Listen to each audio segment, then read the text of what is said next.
Hi, this is Ray Sharif, ccna-jumpstart-survey-1.co.uk.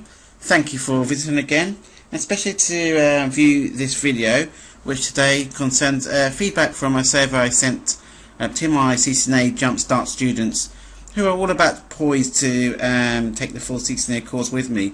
Now, what it is that I've asked 5 questions to do with, my students' problems and frustrations they're having before they've taken a CCNA. I've given them a head start with the CCNA Jumpstart course. If you haven't taken it, I do recommend you take it. It is a 7-part course. It is free. It's delivered direct to your inbox once a week. You also have an online version of it as well.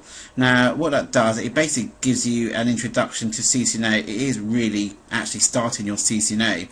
You're learning all the first section of a CCNA course, the network essentials, which is very important because you'll be tested heavily for it.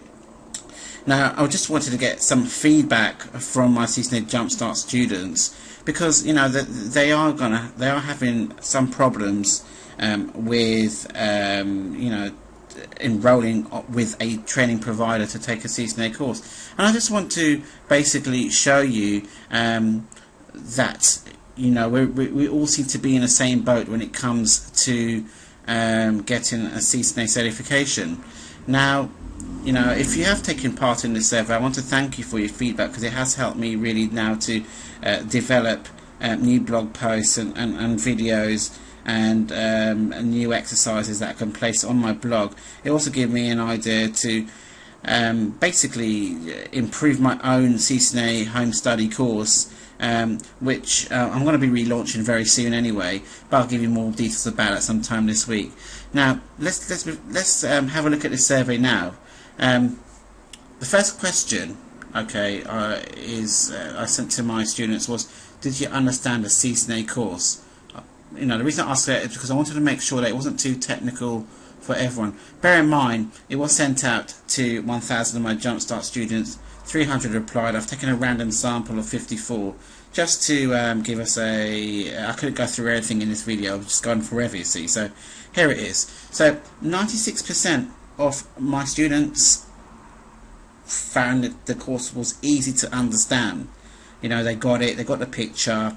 And hopefully it's laid the foundation for them to enroll on maybe a full CCNA course or a CCNA. Okay, so that's good to hear. Now I'm going to jump to section 3. The next question I asked, and maybe you're in the same boat, but the next question I asked was, how long have you been thinking about getting CCNA certified? Now the results here to me is shocking. I mean, look, most of my CCNA job students have been looking to try and get onto a CCNA course for 3 months or less. I mean, it must take a little while for you to find someone, I guess, reputable, to find justification for yourself in terms of whether you've got the time or the money, or whether you have the ability and the confidence to do a CCNA course. I totally understand that, but look where it gets really interesting. There's still another 25% of people, of students, of you guys out there who've been looking for 6 months for a CCNA. I mean, why? What's the reason? Why can't you not find anything after 6 months? Well, you can't find anything. Are you not confident? Is it really is it a big issue? Is it a big step to take? That's something we really like to know. Then it seems to be that after 12 months, it looks like if you're in this boat, it looks like you've given up. After a little while, 3 months, 6 months, you probably think, oh, bloody hell, I can't be bothered. Things probably just creep in. You're probably got social commitments, work commitments, family commitments. So, and it's sort of the CCNA thing just sort of goes out the window for you. And then suddenly again it spikes up. 12 months. There's some of my students who have been looking to enroll in a CCNA course for 12 months now.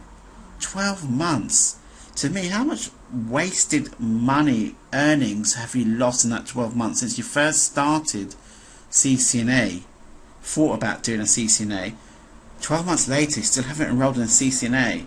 How much money in extra income and earnings have you lost? How much of the opportunity for you to find a new career or, you know, progress in your existing career, how much money was that worth to you that you lost out on? You know, 12 months is a long time to try and, you know, get yourself CCNA certified, to try and get yourself onto a course.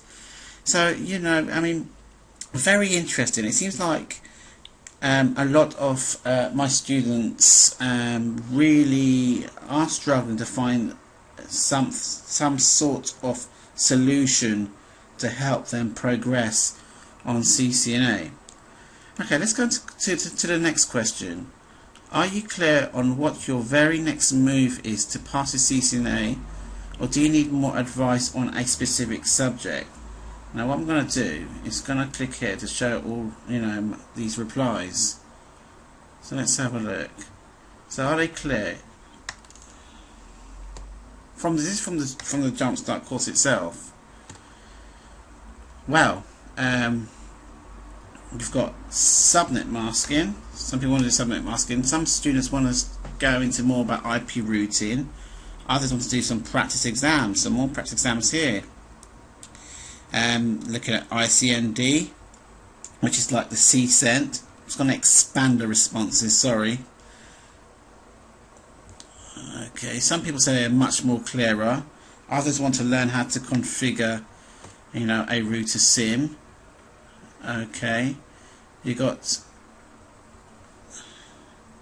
you know, some people want a manual for the server. You know, some want to actually roll straight on the course. Most are much clearer, which means they're ready to enroll on a course. Look at this. Let's just go up here. Someone's, hang on a second. Sorry. I don't know if you can see this, but someone's asking for more interview questions. That's a big one. Configuring Cisco router. You know, ERGRP. Looks like, you know, there's a lot of my students who really do get it and want to carry on learning. So this is really good to see. It's something that is giving me an idea of what to do for my next blog post and what other freebies I can give away to you. And also it will help me to improve on my own service offering on my actual home study course. Now let us now go to the next question. Just bear with me a second. Okay, next question. Your CCNA problems and frustrations. Here's a killer question. This is really getting to the nitty gritty of what makes my CCNA students tick. In effect, what makes you tick. And you probably could relate to any of the reasons that these students, my students, have been are facing right now. Here's a question I asked them. What is your biggest challenge or frustration when it comes to getting a CCNA qualification? Let's click on the replies. Shocking stuff.